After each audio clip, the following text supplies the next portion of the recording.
Bom dia para quem for de bom dia, boa tarde para quem for de boa tarde e boa noite para quem for de boa noite. Como é que vocês estão?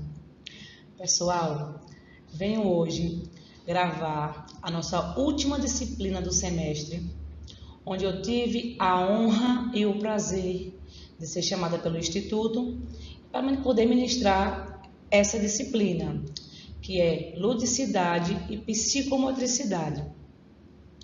Vamos falar um pouquinho do desenvolvimento das crianças. No decorrer dos slides, vamos falar também um pouquinho do nosso passado. O que acontecia no nosso passado que não acontece hoje? Achei muito interessante uma lenda de umas bonecas, então resolvi trazer para vocês. Achei assim emotiva,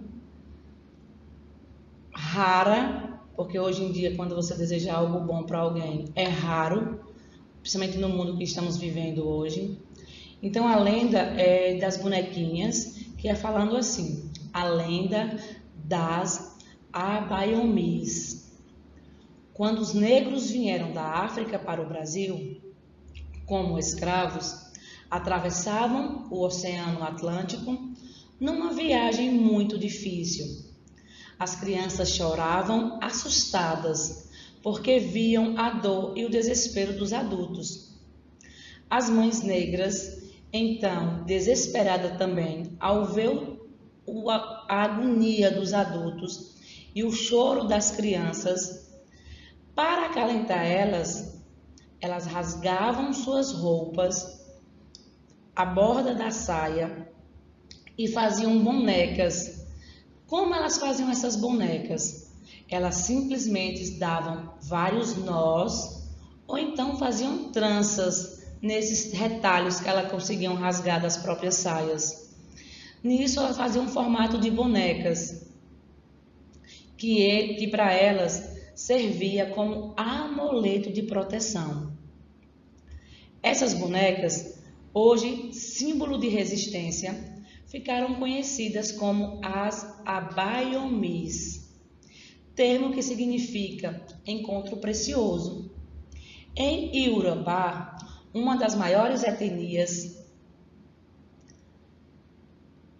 do continente africano, cuja população habita parte da Nigéria, Benin, Togo e Costa do Marfim, quando você dá uma boneca Abaiomis para alguém, esse gesto significa que você está oferecendo o que tem de melhor para essa pessoa. O porquê que eu achei interessante essa lenda? Simplesmente pelo fato de que o cotidiano da gente, a vida corriqueira que temos, poucas pessoas desejam o melhor para nós. Então, quando eu encontrei essa lenda, achei super interessante. E acho que vocês vão gostar também. Abaiomi significa também a boneca que traz felicidade. Imagine aí você receber um presente das pessoas que você realmente gosta, sabendo que está lhe desejando o melhor que ela tem e que ao mesmo tempo está lhe desejando felicidade. Como eu falei para vocês que a gente vai trabalhar um pouco de ludicidade e psicomotricidade, vou trazer para vocês agora, já vou fazendo perguntas. Ludicidade. O que é ludicidade para vocês? Ludicidade é um termo utilizado na educação infantil e que tem origem na palavra latina ludus, que significa jogo. O conceito de ludicidade compreende os jogos e brincadeiras, mas não se restringe só a elas. Formas de desenvolver a criatividade, os conhecimentos através de jogos, de música e dança. O intuito é educar, ensinar, se divertindo e interagindo com os outros. Quando eu venho para a questão de falar que o desenvolver a criatividade de forma lúdica, através de jogos, música e dança, podemos trazer a questão de movimentos, olá, ó, movimentos, para que possamos desenvolver um trabalho melhor com nossas crianças. O primeiro significado do jogo é o de ser lúdico. Como assim, professora, de ser lúdico? A gente tem, como trabalhamos com criança, a gente tem que ensinar e aprender ao mesmo tempo, que a gente sempre aprende. Querendo ou não, alguma criança traz algo para a gente que a gente não sabia e desperta curiosidade na gente.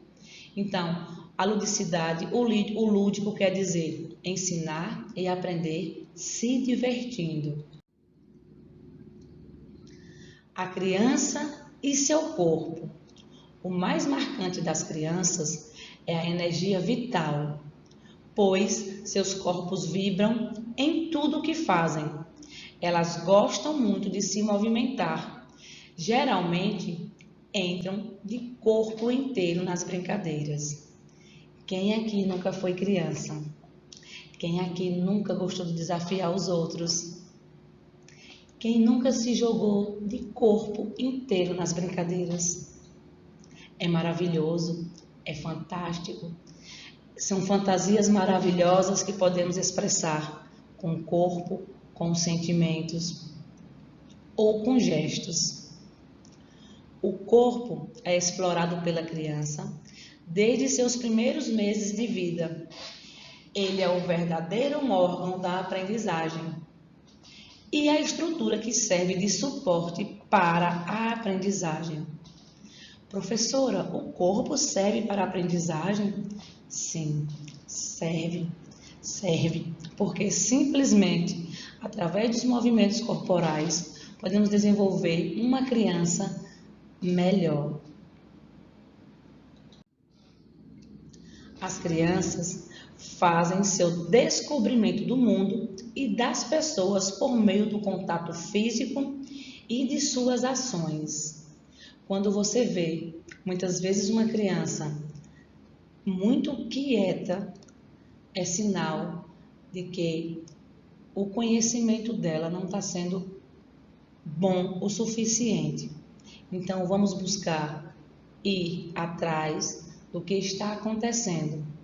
Vamos tentar trazer a criança para a realidade, para o mundo realmente lúdico. É muito importante encorajar as crianças a vivenciar, a sentir e a entender sua relação com o meio e com o mundo. O importante de encorajar as nossas crianças a vivenciar, onde elas possam sentir, porque antigamente nós brincávamos na areia, na lama, em riacho, e hoje a gente para perceber que isso não está acontecendo. Os pais hoje, com superproteção, não deixam as crianças vivenciar o que deveria. Elas percebem os sentidos, captam, recebem os sons, sentem os cheiros e sabores por meio de seus corpos. A criança é um ser em desenvolvimento. Não é isso, Regiane? Desde os primeiros anos de vida, vivencia afetividade, compreensão e constrói o conhecimento a partir de interações. A criança, ao sugar, ao estar se alimentando, fazendo a sucção da mama, ela consegue passar para a mãe o toque, o olhar, o carinho. Então, ela está vivenciando aquele momento de afetividade. Uma criança que conhece a si mesmo e ao seu corpo adquire domínio sobre seus movimentos e em sua relação com o mundo externo. Devemos sempre estar levando a criança a sair, a buscar conhecimentos novos, porque não devemos ficar sempre só em sala de aula. Podemos levar nossas crianças para fazer troca de afetividade. Elas vão compreender bem melhor o conteúdo que vocês têm para passar. A ludicidade justamente é isso. O lúdico traz para a criança uma realidade diferenciada. A psicomotricidade é um termo empregado para uma concepção de movimento organizado e integrado em função das experiências vividas pelo sujeito, cuja ação é resultante de sua individualidade, sua linguagem e sua socialização. Associação Brasileira de Psicomotricidade. E aí eu viro para vocês e pergunto, a ludicidade junto com a psicomotricidade, a gente pode trabalhar muitas coisas legais. Como voltando para vocês, falando, aquela criança que a gente vê quieta demais é sinal de que não está interagindo normal como as outras crianças. Então vamos buscar compreender o que está acontecendo com aquela criança. A psicomotricidade baseia-se em uma concepção unificada da pessoa que inclui as interações cognitivas, sensoriomotoras e psíquicas na compreensão das capacidades de ser e de expressar-se a partir do movimento em um contexto psicossocial.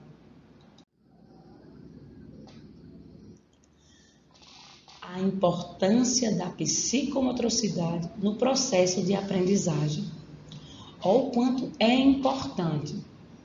A psicomotricidade existe em todos os gestos e atividades que desenvolvem a motricidade da criança, que se fazem necessárias para o conhecimento e domínio do corpo.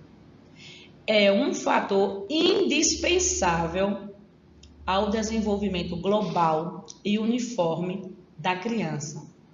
Sua estrutura serve de base para o processo intelectivo e de aprendizagem da criança. Então, parem para analisar o quanto a psicomotricidade é importante no desenvolvimento da criança, no setor de aprendizagem, no setor de conhecimento. A psicomotricidade é base estrutural para aquela criança se tornar um adulto bem desenvolvido. O desenvolvimento do esquema corporal, lateralidade, estruturação espacial, orientação temporal e pré-escrita são fundamentais na aprendizagem. E uma dificuldade em um desses aspectos irá provavelmente prejudicar o processo de aprendizagem. Aí eu viro para vocês novamente e pergunto assim: quem de vocês nunca viu um adulto que não sabe simplesmente o que é esquerda, o que é direita? Quem aqui já viu pessoas dirigindo e não jogar a seta certa, tanto para a esquerda quanto para a direita? Um adulto que se desequilibra, até mesmo às vezes com o vento, ou um simples tocar. Quem aqui nunca aconteceu isso? Um adulto que não sabe o que é lateralidade, um adulto que não tem um esquema corporal presente, um adulto que não tem o equilíbrio 100%. Às vezes a gente está caminhando, do nada a gente se depara e toma aquele susto, desequilibrando o próprio corpo. Ou às vezes chegamos até a cair e se machucar. A mesma coisa é a questão da criança. Nesse momento é onde a gente tem que trabalhar bastante esquema corporal, bastante lateralidade, bastante estruturação espacial, a orientação temporal e a pré-escrita da criança, justamente para não estar acontecendo isso. Eu vou falar um pouquinho também para vocês sobre tonicidade. O que é tonicidade, Pro? Vamos falar também um pouquinho sobre estrutura espaço-temporal. Um pouquinho de equilíbrio, ritmo. Olá, ó Alexandre, ó Alexandre, ó Juliana, ó o ritmo. Vocês sabem que a Pro gosta. Ó o ritmo. coordenação fina, geral e fina, o esquema corporal e a lateralidade. Pessoal, tudo isso podemos trabalhar dentro de sala de aula com as nossas crianças. A lateralidade, em geral, a lateralidade ocorre quando se verifica o domínio de um lado do corpo sobre o outro. Portanto, a esfera motora da parte esquerda ou da direita tem antecedência em relação à outra. Quando bebê, a criança é considerada ambidestra, ou seja, ela utiliza sempre as duas mãos. Ela tanto pega os objetos para colocar na boca com a esquerda quanto com a direita. Então, por isso ela é considerada ambidestra. Quando bebê, quando ela passa a ficar no processo já de ir para a escolinha, vocês passam a acompanhar e ver o desenvolvimento dela, se ela consegue realmente o que ela consegue fazer com a esquerda, se ela consegue fazer com a direita. Então, a obrigação de vocês pegarem as pinturas e pedir para ela pintar. Faz um círculo ou um quadrado e pede para elas pintarem. Pinta esse círculo com a mão esquerda, já vai ensinando a ela. Pinta com a mão direita. E assim você vai vendo como é que vai sair aquela pintura da mão esquerda e aquela pintura da mão direita. Para a gente já conseguir desenvolver a questão da lateralidade. Se ela vai saber esquerda ou direita. A tonicidade. Mas, professora, tonicidade? A tonicidade que a gente trabalha o tônus é o alicerce fundamental na organização da psicomotricidade.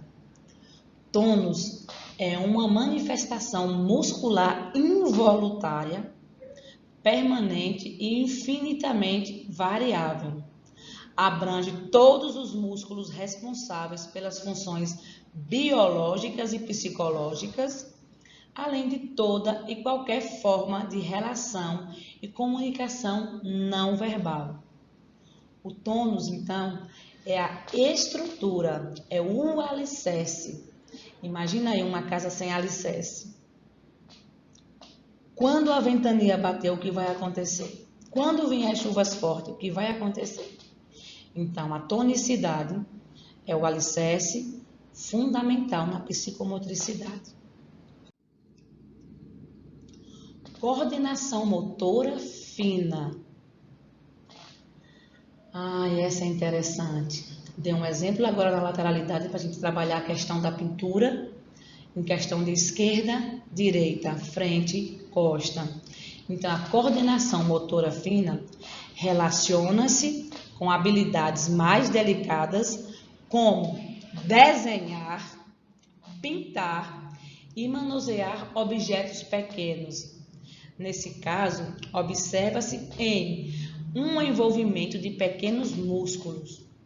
Quando a gente fala pequenos objetos, vocês podem estar fazendo experiências dentro da sala de aula com seus próprios alunos, com nossas crianças.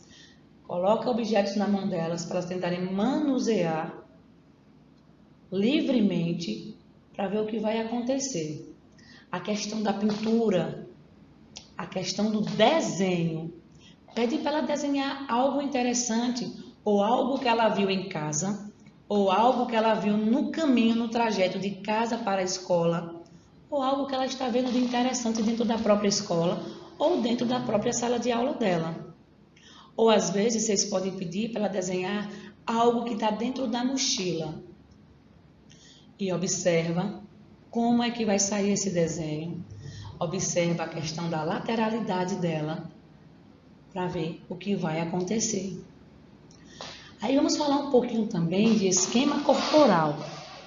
O esquema corporal é a consciência do corpo como meio de comunicação consigo mesmo e com o meio.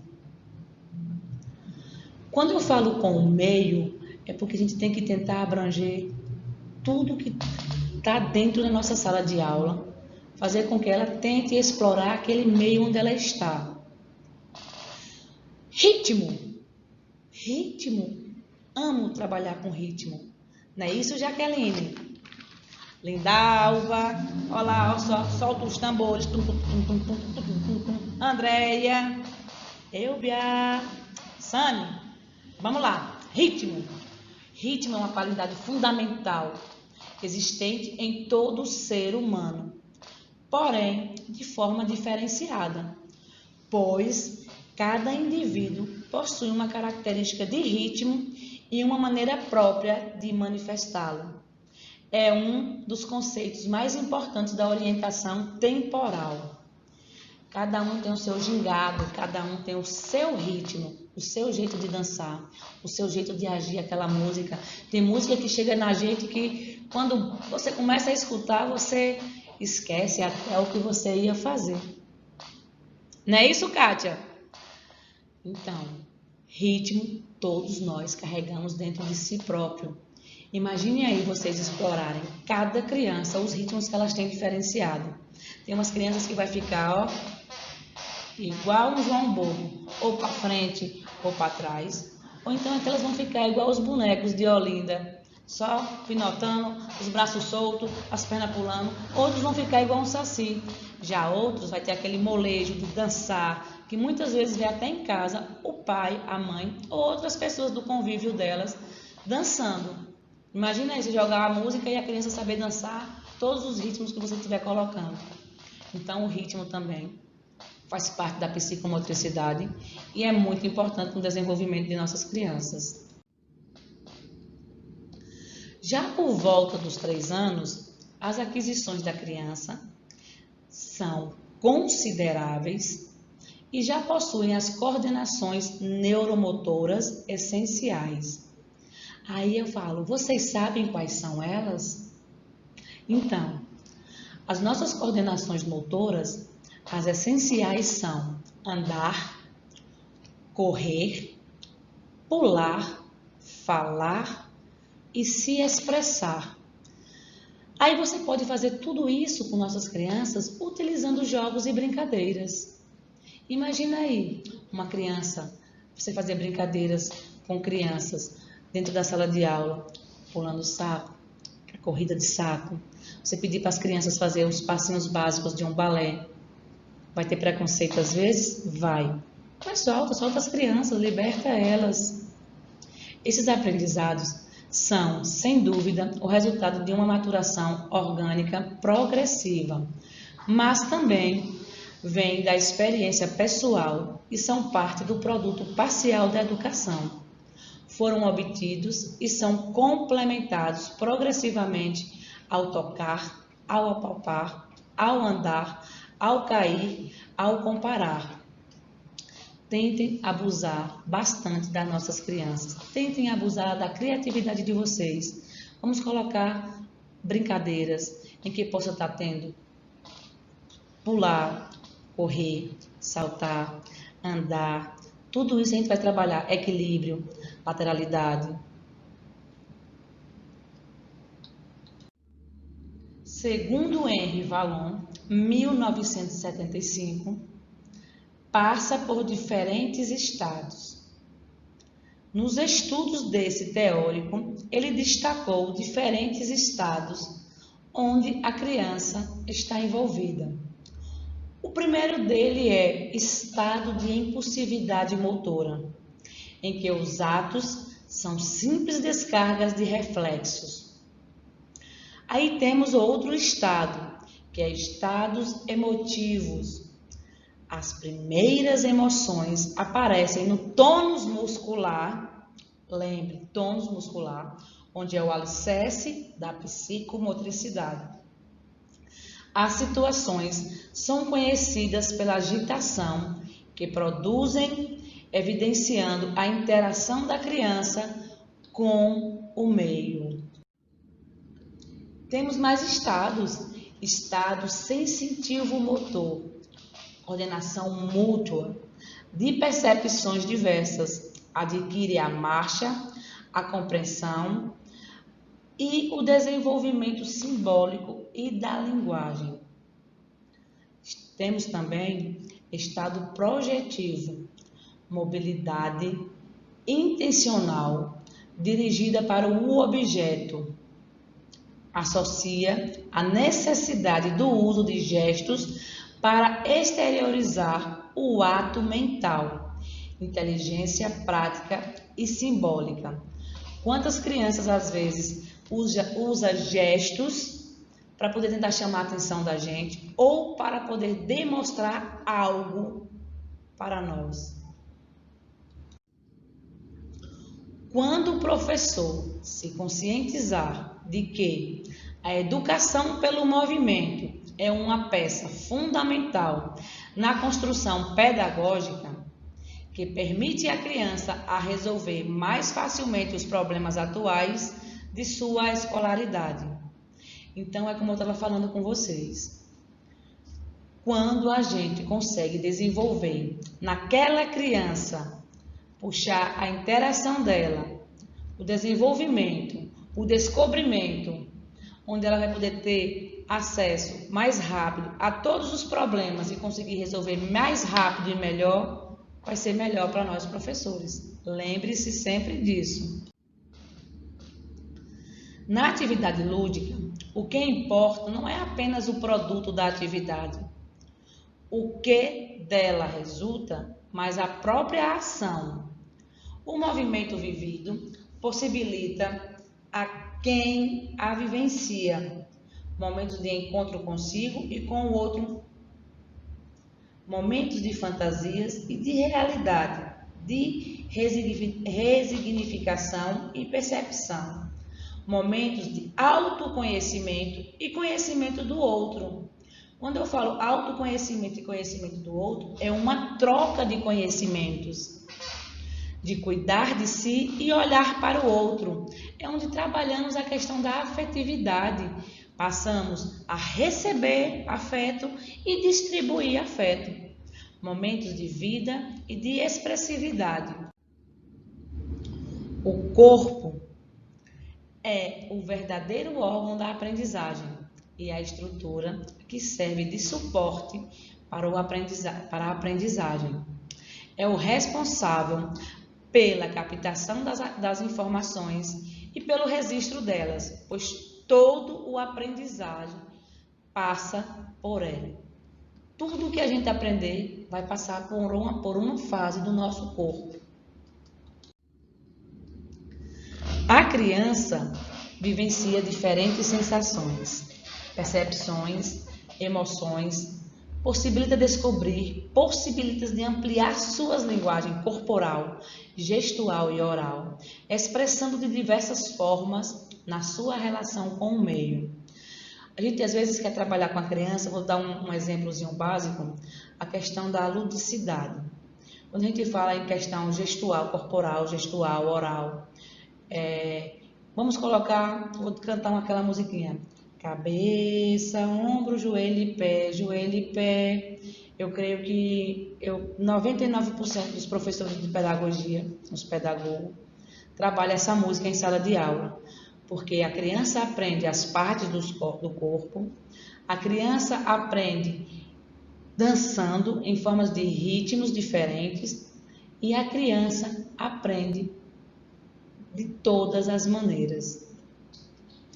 Na quadra, a brincadeira proposta era estourar bolinhas de sabão, acompanhando sua trajetória no final. Os cliques capturados revelaram o quão precioso foram esses momentos para a criançada.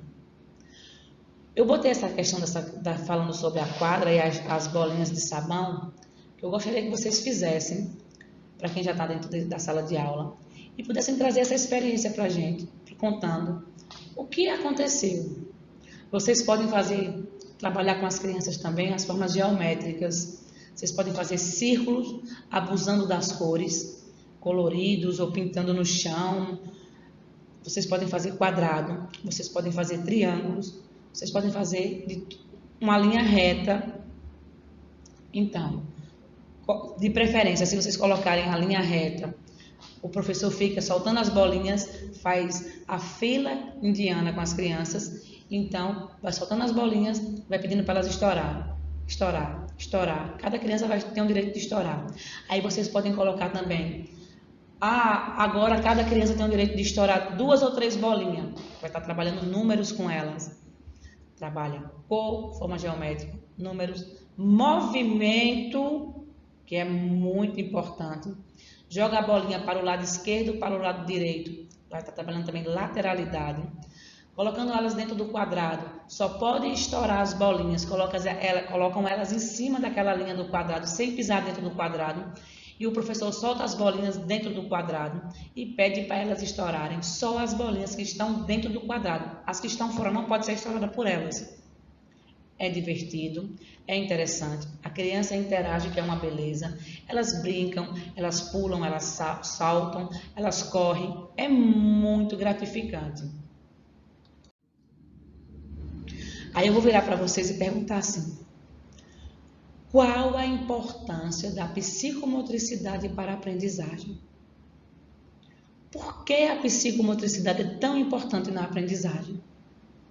Aí eu falo para vocês o seguinte, a psicomotricidade contribui de maneira expressiva para a formação e estruturação do esquema corporal e tem como objetivo principal incentivar a prática do movimento em todas as etapas da vida de uma criança. Quantas vezes, já volto a falar com vocês, quantas e quantas vezes a gente consegue ver adultos que não têm um esquema corporal, uma estruturação ótima. Quantos e quantos adultos a gente consegue ver dessa forma? O movimento humano é construído em função de um objeto.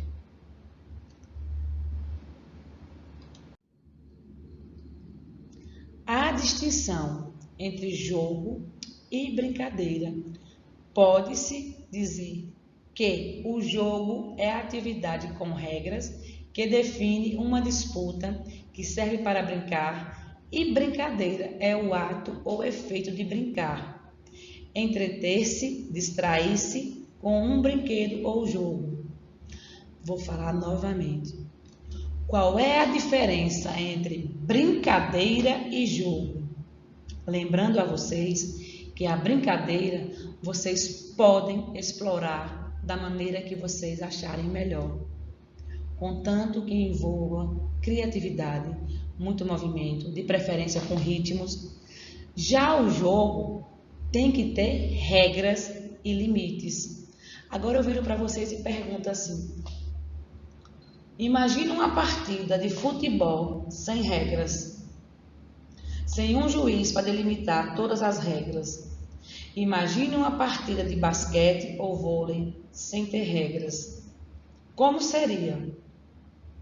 Então, nós temos o jogo individual, o jogo coletivo.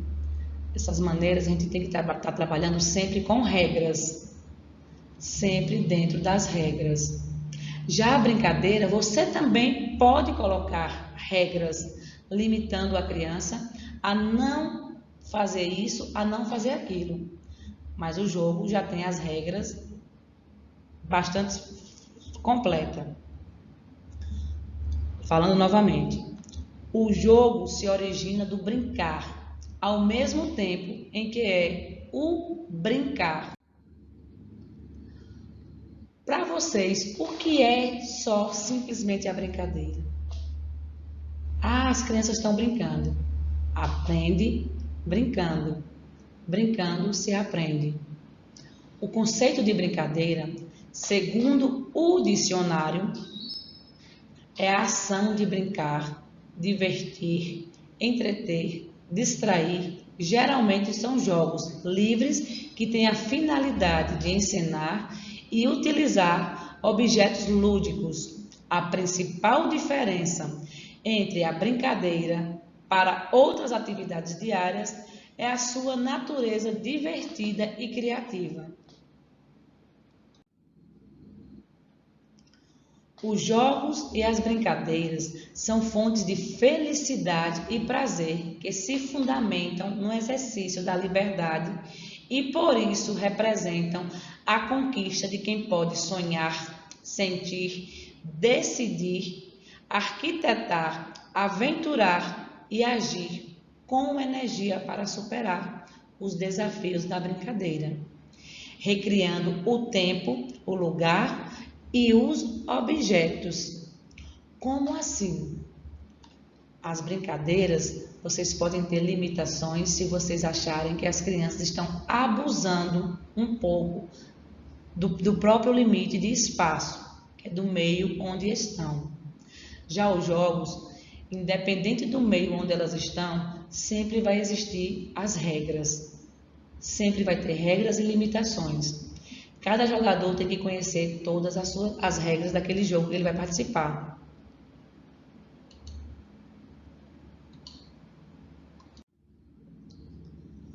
Os jogos e brincadeiras são um excelente recurso pedagógico, em que o professor deve utilizá-los na sala de aula. Esses recursos devem ser usados não apenas como diversão, mas também como meio para a construção de conhecimentos em situações formais de aprendizagem. Como a gente pode estar utilizando jogos e brincadeiras no conhecimento da criança? Como a gente pode estar usando tudo isso na aprendizagem da criança? Vocês não conseguem pegar o dominó? Em vez de colocar os números, vocês podem colocar desenhos diferentes, um dominó feito de papelão. Vai ser um jogo que vai ter regras e eles vão estar aprendendo também. Vocês podem colocar, em vez de desenhos de animais, vocês podem colocar frutas, vocês podem colocar números em vez de colocar os pontinhos, os próprios números. É uma forma de brincar. Vocês podem dar a própria questão da brincadeira da dança da cadeira, a dança da maçã. Então, tudo isso são jogos que vocês podem estar trazendo para dentro da sala de aula e desenvolvendo coisas diferentes. Vocês podem colocar as delimitações das cadeiras na dança da cadeira, explicando para eles, junto de cada cadeira, colocando os formatos geométricos, onde eles possam estar aprendendo e brincando ao mesmo tempo. Em diversos espaços, os jogos e brincadeiras possibilitam às crianças a construção do seu próprio conhecimento, pois oferecem condições de vivenciar situações, problemas, a partir do desenvolvimento de jogos planejados e livres, que permitam à criança uma vivência no tocante às experiências com a lógica e o raciocínio. Professora, a gente pode fazer que tipo de jogo livre? Que tipo de brincadeira livre a gente pode estar fazendo para poder chamar a atenção da criança? Aí é quando eu falei com vocês que a gente ia usar um pouco do passado. Lembra que eu falei com vocês no início dos slides que íamos usar um pouquinho o passado?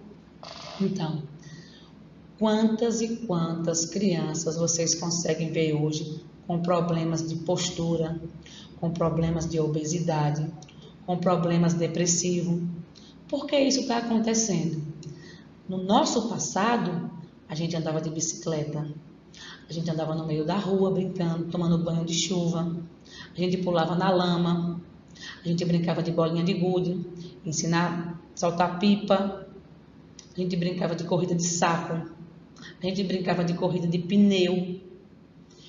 Esses dias eu tive uma experiência fantástica com 2 sobrinhos meus, em que estávamos num local onde não tinha recurso nenhum, e aí eu lembrei de uma brincadeira que eu fazia na minha infância, que eu arremessava uma pedra, a outra pessoa vinha e tentava arremessar uma pedra para tocar na minha pedra.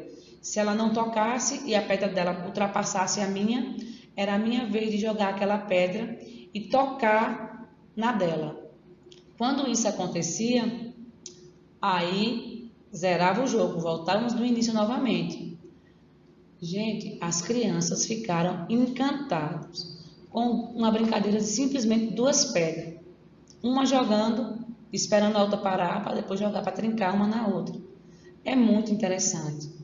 As crianças hoje não sabem o que é brincar. É o tempo todinho, videogame é celular, videogame, celular, videogame, celular. Só comendo besteira. Criança não sobe mais em árvore. Criança não consegue fazer nada disso mais, porque os próprios pais ficam na autoproteção. Não, não vai fazer isso, não, não vai fazer aquilo. Aí a gente fica na questão de vou dar para eles o que eu não tive no passado. E a gente acaba criando uma situação, um problema para as nossas próprias crianças. Os jogos e brincadeiras, quando utilizados como instrumentos pedagógicos, tornam prazerosas as atividades a serem realizadas e estimulam a construção de novos conhecimentos e o desenvolvimento de habilidades motoras e cognitivas, construindo tanto no dia a dia dos alunos como na assimilação dos conteúdos curriculares. A questão das atividades ficarem prazerosas, não é isso, Alveci, Rafaela, Rosilene? A gente tem que trazer criatividade, sempre algo novo para os nossos alunos, puxando sempre para o lado lúdico e a psicomotricidade, que é a coordenação motora, equilíbrio, lateralidade, tudo isso.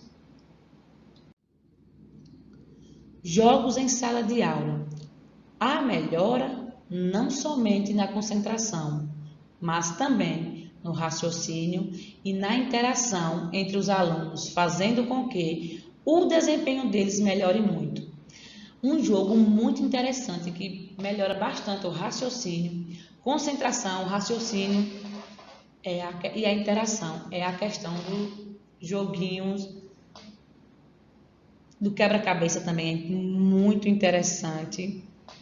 E a questão daqueles joguinhos que a gente escolhe os pares, separa e busca novamente para tentar acertar os pares. É uma questão de concentração para o aluno tentar buscar, ver onde está aquela figura que ele estava procurando e onde está a outra figura que ele tinha acabado de soltar da mão dele. Então é um jogo que concentra muito. A criança tem um raciocínio muito rápido, porque ela quer ganhar de qualquer jeito, ela quer buscar aquela outra imagem que estava na mão dela. É super interessante e dá certo.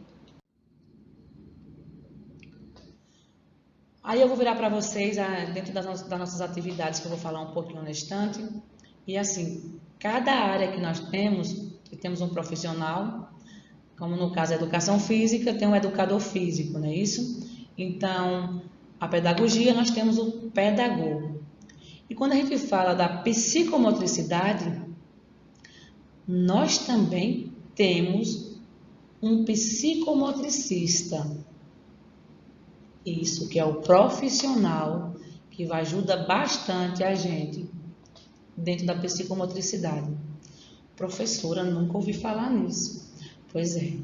O psicomotricista é o profissional que age na interface saúde, educação e cultura, avaliando, prevenindo, cuidando e pesquisando o indivíduo na relação com o ambiente e processo de desenvolvimento, tendo por objetivo atuar nas dimensões do esquema e da imagem corporal, em conformidade com o movimento, a afetividade e a cognição. Resumo, vamos falar um resuminho assim, ó, rapidinho aí, ó. A psicomotricidade. Aí eu faço novamente. A psicomotricidade contribui para alguma coisa? Aí o meu resumo eu vou falar o seguinte.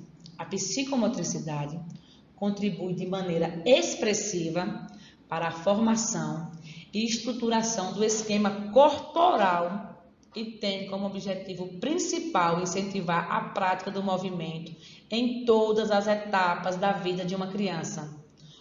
Como eu falei, a psicomotricidade é o alicerce de uma criança. O movimento humano é construído em função de um objeto.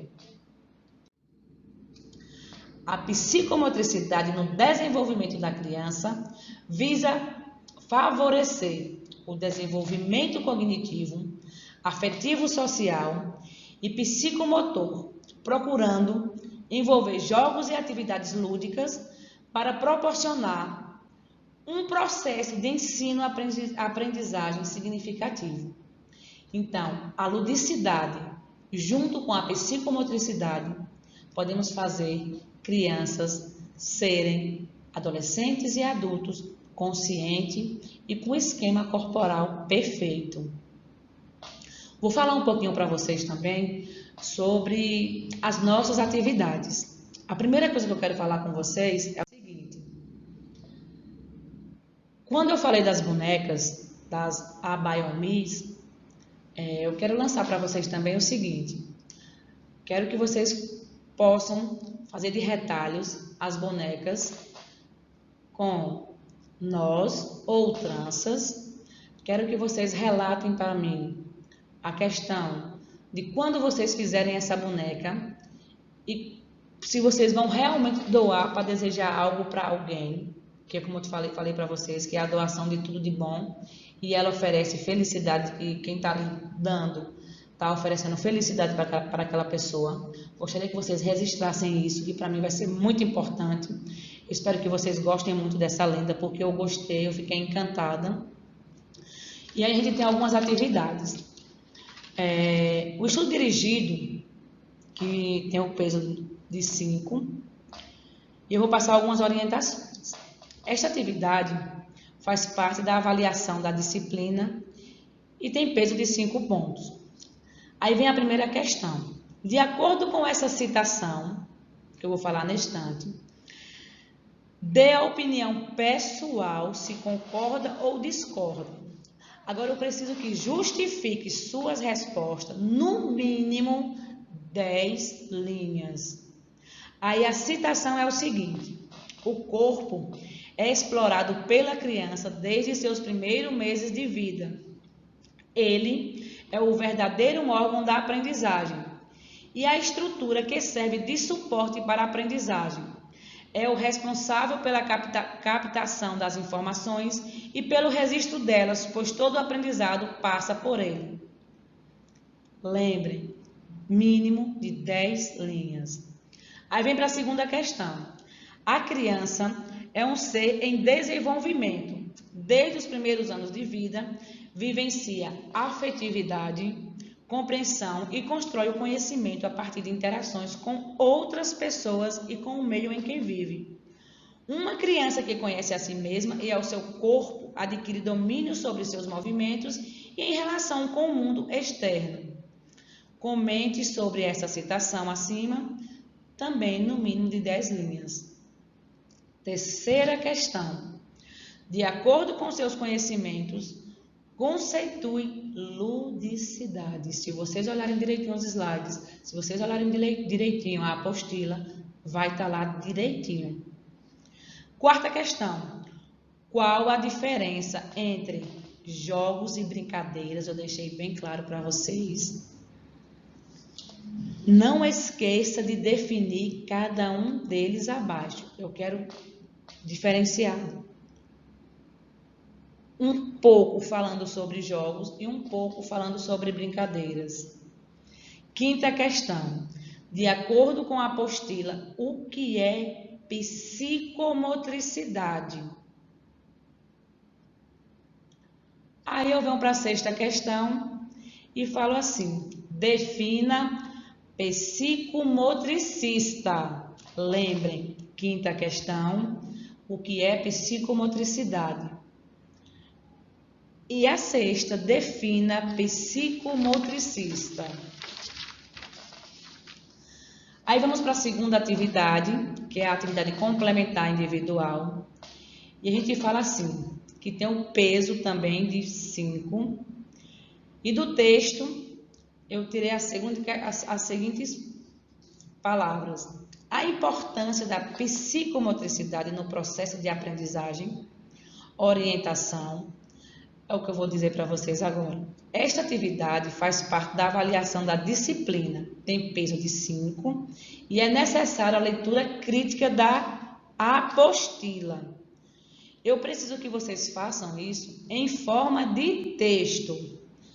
Do que eu falei, a importância da psicomotricidade no processo de aprendizagem. Eu quero que vocês falem para mim em forma de texto o assunto do texto, a ideia principal do texto, argumentos utilizados para defender a ideia do texto, ideias secundárias do texto e pontos que você achou mais interessante do texto. Eu quero tudo isso em um único formato de texto. E lembrem da construção da boneca. As duas atividades já vão estar com vocês. Estou com muita saudade da turma inteira. E que vocês fiquem com Deus. Obrigada a todos.